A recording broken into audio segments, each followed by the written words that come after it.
Hal semacam ini yang membuat mereka memilih untuk diam ketika berhadapan dengan persoalan. Apalagi yang sekarang sudah masuk dalam lingkaran kekuasaan. Mau tidak mau mereka mesti tunduk pada suara istana, suara kekuasaan. Ya, itu baik di dalam lingkaran kekuasaan misalnya istana ataupun di tingkatan atau di level lokal ya. Sekarang misalnya di tingkatan provinsi ada juga banyak aktivis yang masuk dalam sistem politik atau sudah terperangkap dalam birokratisme yang ketat, yang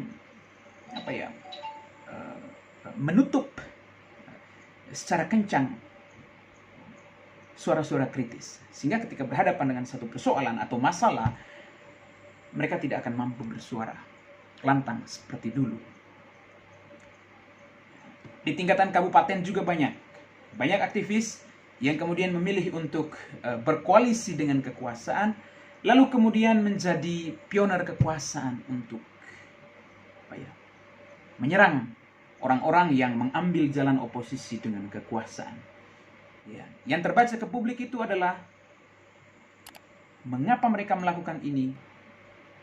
Karena mereka sudah masuk dalam lingkaran kekuasaan, dan ketika mereka memberontak terhadap kekuasaan, maka taruhannya itu adalah soal jabatan.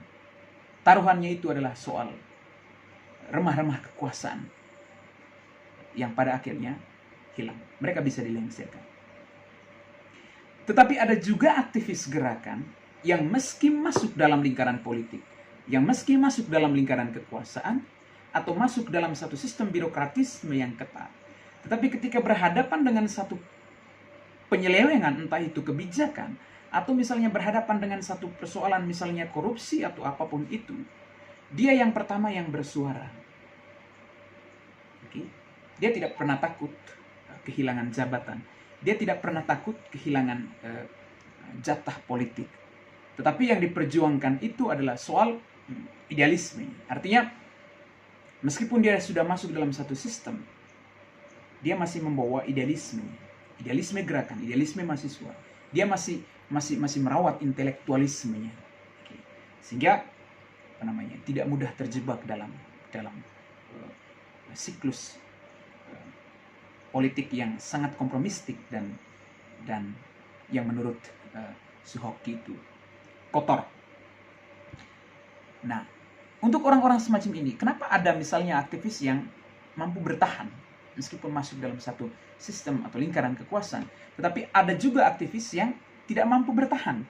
Nah, ini kembali teman-teman. Mungkin teman-teman yang non-aktivis, yang belum pernah merasakan proses kaderisasi ya di dunia gerakan misalnya. Fokus saya memang saat ini lebih ke aktivis mahasiswa ya, di dunia gerakan ya. Ya, proses di dunia gerakan itu memang tidak mudah.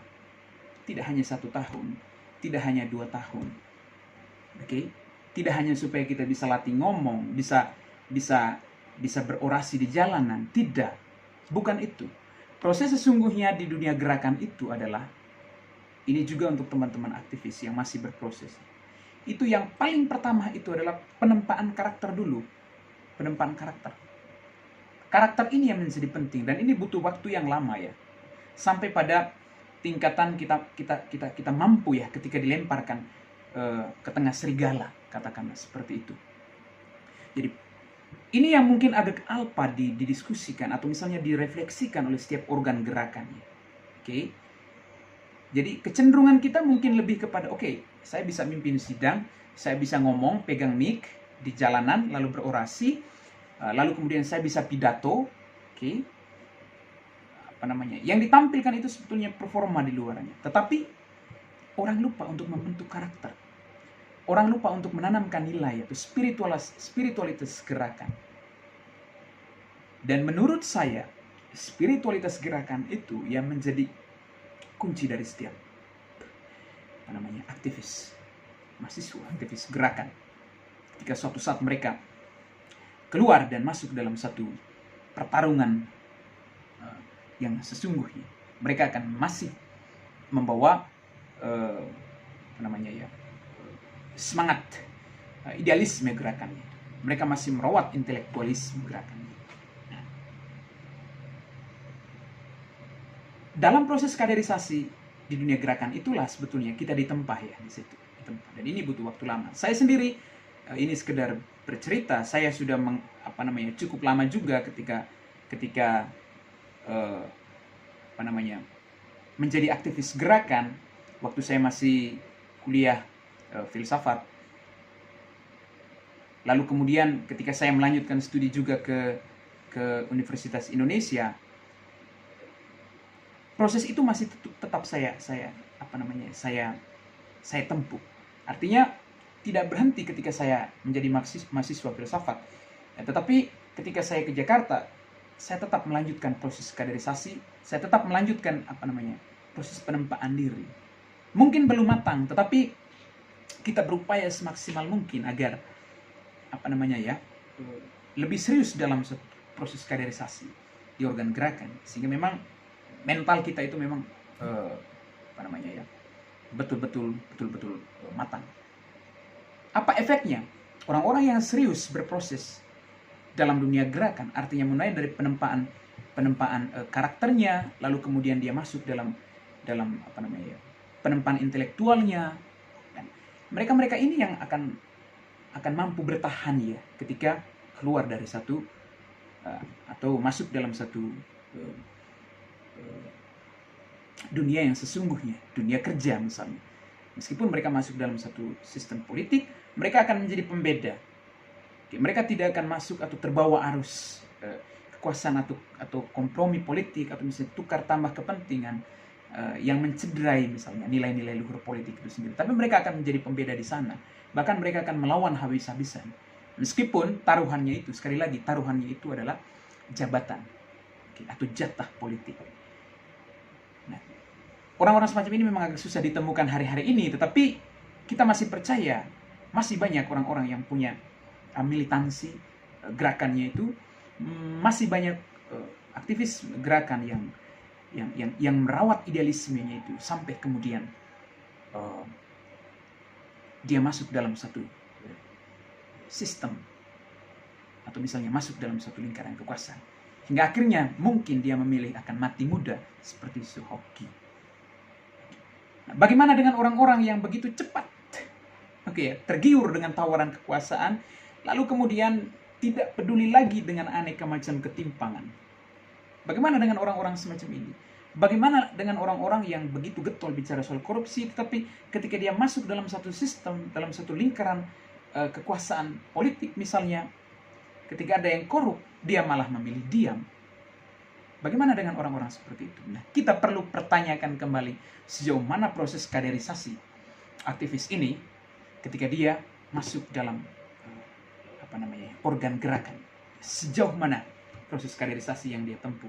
Kalau memang hanya abal-abalan aja, hanya supaya gaya-gayaan bisa ngomong aja, hanya supaya bisa pegang mic orasi, maka outputnya juga akan seperti itu. Jadi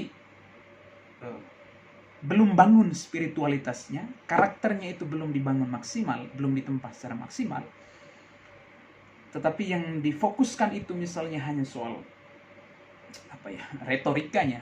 Nah, itu pun retorika kadang tanpa diimbang atau sponsor dengan dalil-dalil akademik ya. Maka ketika mereka masuk dalam satu sistem atau lingkaran kekuasaan, maka mereka akan mudah terjebak ke sana. Mereka akan mudah mengkhianati nilai-nilai perjuangan. Mereka akan mudah mengkhianati idealisme perjuangan. Nah, hal-hal ini juga akan mengarah ke saya pribadi ya. Ini juga menjadi otokritik ke saya, karena memang saat ini saya belum masuk dalam satu lingkaran politik atau lingkaran kekuasaan. Saya masih berdiri di luar kekuasaan, tetapi tidak tahu ke depan seperti apa jalan perjuangan atau jalan hidup kita.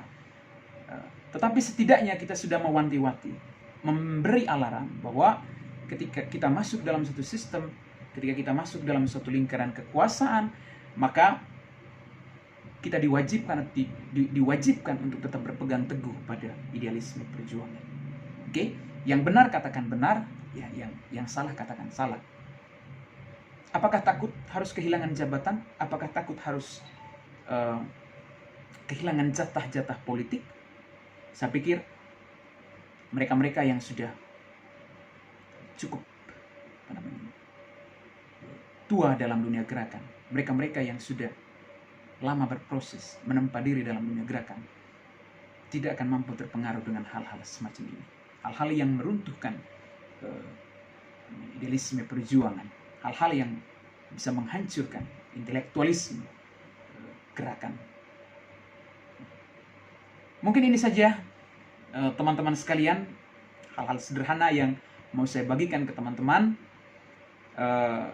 Ruang diskusi akan dibuka, bisa langsung aja, misalnya kalau teman-teman nonton bisa langsung komen, atau misalnya kalau mau nelpon langsung bisa langsung nanti komen aja di videonya, nanti kita akan sering bertukar nomor untuk diskusi. Jadi saya sangat welcome ketika misalnya ada teman-teman gerakan yang mau berdiskusi panjang, atau misalnya teman-teman yang non gerakan, yang di luar aktivis, yang mau tahu seluk-beluk gerakan mahasiswa itu seperti apa, kita akan bisa bertukar pandangan, bertukar ide. Terima kasih telah menonton channel ini. Salam gerakan untuk teman-teman semua.